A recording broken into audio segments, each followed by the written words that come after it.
안녕하십니까, 정영빈입니다. 한국 사회 이슈를 발굴하고 다양한 시선으로 분석해 합리적인 해결책을 모색하는 뉴스프리즘 시작합니다. 이번 주 뉴스프리즘이 풀어갈 이슈 함께 보시겠습니다.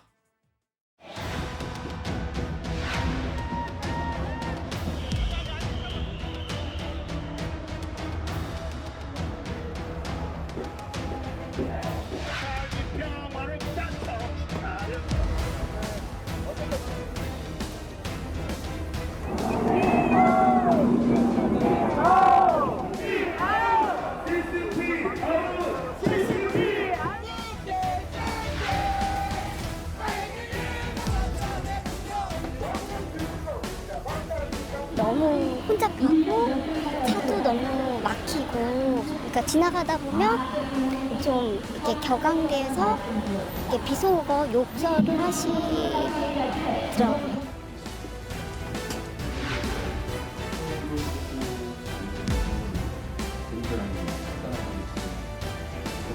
문화적이지 못한 정말 저질적인 그런 국격을 훼손하는 그런 행위들을 결코 방치하거나 또 해서도 안 되겠습니다.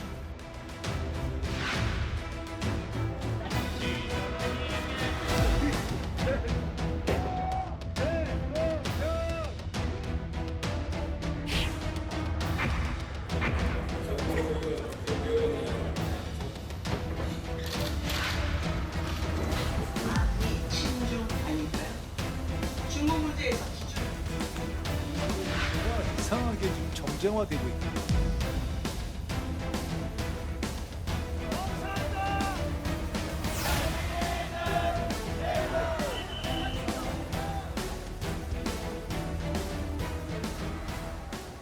최근 서울에서는 중국인 관광객들을 겨냥한 이른바 혐중 집회가 잇따르고 있습니다.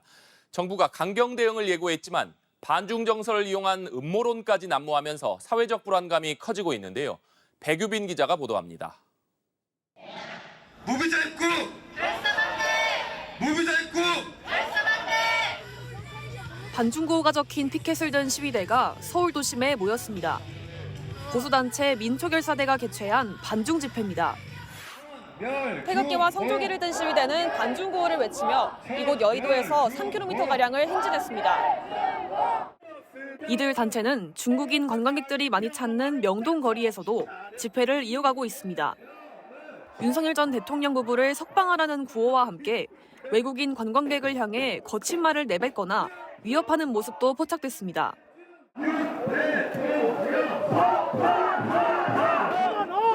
부정선거! 실제 올해 10월 기준 명동 일대에서 열린 이른바 혐중 집회는 65건으로 지난해에 비해 5배 가까이 증가했습니다. 비상계엄 사태 이후부터 이어진 보수단체들의 윤 전 대통령 지지 집회가 이제는 반중 집회로 변모하는 양상입니다. 도를 넘은 혐오 시위에 당국은 잇따라 대응책을 내놨습니다.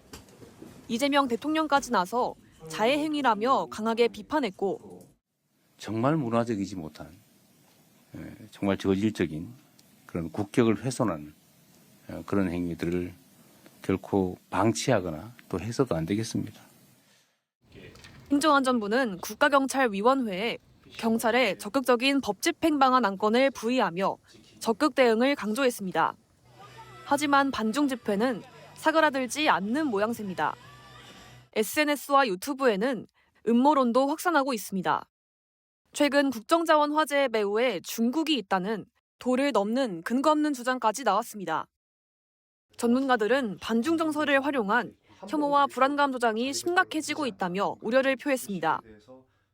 일반 국민들 사이에서 퍼져 있는 중국인들에 대한 적개감, 반발심들을 이용해서 우리의 적이다라고 하는 프레임을 만들고 혐중 정서를 활용해서 자신들의 어떤 정치적 이익을 극대화하려고 하는 그런 부분들이 숨어 있다.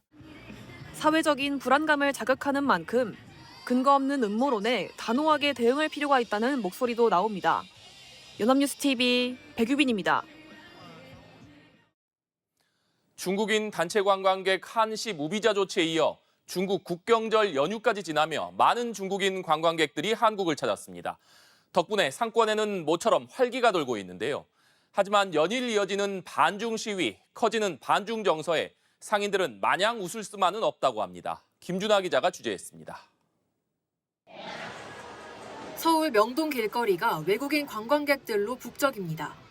한 손에는 쇼핑백, 또 다른 손에는 먹거리를 든 관광객들의 발길은 오후로 접어들자 눈에 띄게 늘어났습니다. 지난달 29일부터 중국 단체 관광객들의 무비자 한국 여행이 시작되며 유통 관광업계는 활기를 띠고 있습니다. 국내 주요 백화점 매출은 10월 초 황금 연휴 기간을 지나며 눈에 띄게 증가했고 핵심 상권에 위치한 지점의 경우 그 효과가 두드러졌습니다. 한국을 찾는 중국인 숫자 또한 증가세를 이어가고 있습니다. 하지만 마냥 웃을 수만은 없는 상황입니다. 중국인 관광객들이 많이 찾는 이곳 명동 일대는 이렇게 다시 활기를 띠고 있는데요. 이른바 유커 특수가 본격화할 거란 기대감이 나오지만 동시에 고개를 드는 반중 정서에 우려의 목소리도 나옵니다. 도심 곳곳에서 이어지는 집회와 반중 정서의 확산에 상인들도 골머리를 앓고 있습니다. 예, 기대 반 걱정 반이에요. 장사하는데 피해가 엄청 컸기 때문에 외부로 이제 행진을 하면서 시위를 하는 걸로 알고 있어요. 아무래도 그렇게 시위를 이렇게 격하게 하고 그러면 우려스럽죠. 겁도 나고.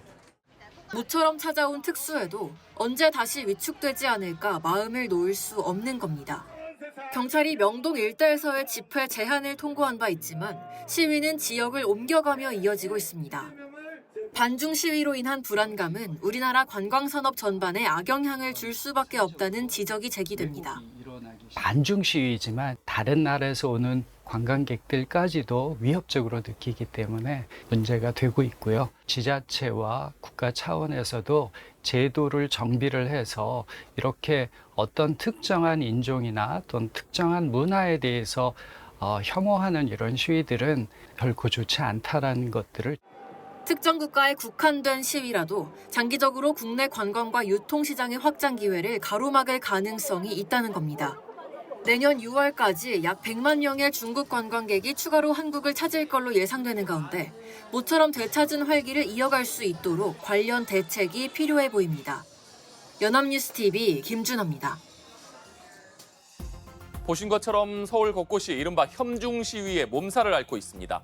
사실 과거에도 한국 내에 이른바 반중 정서는 존재했습니다. 올해 초 동아시아연구원이 실시한 여론조사 결과에 따르면 2015년 조사에서 중국에 대해 부정적이라는 답변은 16.1%였습니다. 그런데 중국의 사드 보복 사태를 기점으로 이 비율은 2020년 40.1%까지 치솟은 데 이어 올해는 71.5%까지 뛰어올랐습니다. 과거에 비해 중국에 대해 부정적인 인식이 크게 늘어난 셈입니다. 문제는 이렇게 부정적인 인식이 한국을 찾은 중국인들에 대한 노골적인 혐오와 적대시를 앞세운 폭력적 혐중 시위로 이어지고 있다는 점입니다. 지난해 9월부터 1년 동안 전국에서 열린 반중, 혐중 집회는 최소 110건. 지난해 말까지만 해도 한 달에 한두 건에 불과했지만 윤석열 전 대통령의 비상계엄과 탄핵 등을 거치며 급속하게 불어나기 시작했습니다. 올해 3월 10건으로 늘어나더니 8월과 9월엔 각각 26건과 21건으로 급증한 겁니다. 1년 새 10배 가까이 늘어난 것입니다. 윤 전 대통령은 비상계엄을 정당화하기 위해 중국의 부정선거 개입설 등을 노골적으로 조장했는데 이후 극우 유튜브들을 중심으로 확인되지 않은 음모론 등이 확산하며 혐중 시위로 이어졌다는 분석입니다. 최근 벌어지는 혐중 시위에서 중국의 한국 선거 개입 주장처럼 윤 전 대통령 탄핵 반대 집회에 등장했던 구호들이 심심찮게 발견되는 점만 봐도 이런 사실을 잘 알 수 있습니다. 혐중 시위대는 중국인 범죄 급증도 명분 중 하나로 내세우고 있습니다. 중국인 무비자 단체 관광이 시작되자 중국인들이 한국인을 납치해 장기를 매매한다는 허위 조작 정보가 빠르게 퍼지기도 했습니다. 유튜브에는 무비자 제도로 입국한 중국인들의 납치에 주의하라는 영상을 어렵지 않게 찾아볼 수 있습니다. 하지만 수치상으로 보면 다른 사실을 파악할 수 있습니다. 경찰청이 집계한 올해 8월까지 국적별 외국인 범죄 피해자는 중국이 1,186명으로 가장 많은 것은 맞습니다. 베트남과 우즈베키스탄, 태국과 미국이 뒤를 잇고 있습니다. 하지만 나라별 국내 체류 외국인 숫자를 고려해 비율을 따져보면 우즈베키스탄이 1.37%로 가장 높았고 중국이 1.04%, 태국 0.77%, 베트남 0.73% 순이었습니다. 그러니까 국내 체류 중국인이 많기 때문에 범죄자 수도 많지만 비율이 특별히 도드라지지는 않는다는 의미입니다. 그렇다면 이렇게 급증하는 혐중 시위에 어떻게 대응해야 할까요? 과거 우리도 혐한 시위를 겪었던 적이 있습니다. 2010년대 한일 갈등이 확산되면서 일본에서 이른바 혐한 시위가 확산했던 것인데요. 틈만 나면 일본에서 나가라고 외치는 혐한 시위대가 일본 내 코리아타운을 활보했습니다. 이런 소식이 전해지자 국내에서도 반일 감정이 고조됐습니다. 그러자 일본 국회에선 헤이트 스피치 억제법이 제정됐습니다. 특정 인종이나 민족에 대한 혐오 발언과 시위를 법적으로 규제한 것입니다. 지자체 차원의 조치도 있었습니다. 혐한 시위가 말썽이던 가와사키시는 조례를 통해서 최대 450만 원의 벌금을 부과하도록 했고, 이를 통해 혐한 시위가 급감하는 계기를 만들었습니다. 정부는 외국인 혐오 집회 대응 강화 방침을 천명하고 있습니다. 하지만 관광 활성화를 위해 시행한 중국인 무비자 입국에 야당이 3대 쇼핑 금지법을 추진하고 나서면서 정치권으로도 반중 공방이 번지고 있습니다. 이다현 기자입니다. 지난 9월 29일부터 9개월간 한시적으로 시작된 중국인 무비자 입국. 국내외 전담 여행사가 모집한 3인 이상 단체 관광객을 대상으로 한국에 15일 이내로 체류한다는 조건으로 시행됩니다.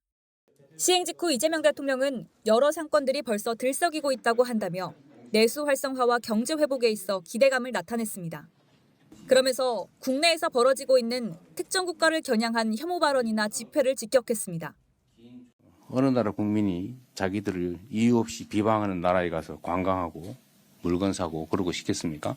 이 백해무익한 자해 행위를 완전히 추방해야 합니다. 조만간 열리는 경주 에이펙 정상회의를 계기로 외국인 관광객이 늘어날 것으로 예상됩니다. 이에 관계부처들은 공동 대응 체계를 더욱 강화하겠다는 방침입니다. 다만 정치권에서는 중국인 무비자 입국 시행을 둘러싼 날선 공방이 이어지고 있습니다.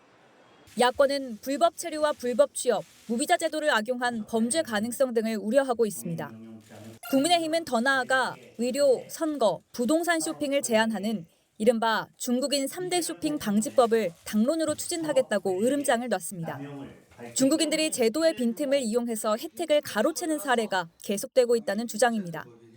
중국인들의 의료 쇼핑을 볼까요? 2만 원이 안 되는 건보료를 내고 7천만 원에 육박하는 혜택을 받은 중국인 사례까지 혈세 먹튀가 멈추지 않고 있습니다. 이에 대해 여당인 더불어민주당은 혐오를 부추기는 일이라며 반발했습니다. 또 지금 시급한 것은 내수 살리기와 관광산업 회복이라며 정부의 중국인 무비자 입국 시행에 힘을 실었고 혐중 시위를 비롯한 혐오 선동 집회를 금지하는 법안도 발의했습니다. 전국 곳곳에서 수개월 전부터 중국 단체 관광객 특수를 위해 철저히 준비해 왔습니다. 혐오와 불안 조장은 지역의 노력을 짓밟고 경제와 국익을 정면으로 해칩니다. 국민의힘의 공세에 여당 측은 중국인 무비자 입국은 윤석열 정부가 추진을 시작했다고 맞받기도 했습니다. 여야가 대립각을 세우고 있는 만큼 중국인 단체 관광객 무비자 입국을 둘러싼 논란은 지속될 것으로 보입니다. 연합뉴스TV 이다현입니다. 최근 온라인상에서 화제가 된 사진입니다. 대만 사람이라는 한글과 함께 대만 국기가 배지에 새겨져 있습니다. 한국에서 혐중 정서가 확산하자 대만인 관광객들이 이런 배지를 달고 한국에 온다고 합니다. 한류 열풍에 힘입어 한국에 가보고는 싶지만 혐중 정서가 두려워 이런 배지까지 착용하는 것을 고민한다는 얘기입니다. 결국 이런 혐중 정서는 국가 이미지와 산업 전반에 악영향을 미칠 수밖에 없습니다. 우리도 일본의 혐한 시위에 분노했던 적이 있습니다. 한국인들이 많이 찾는 중국 관광지에서 혐한 시위가 벌어진다면 우린 어떤 느낌을 받을까요? 역지사지 자세가 필요합니다. 이번 주 뉴스프리즘은 여기까지입니다. 시청해주신 여러분 고맙습니다.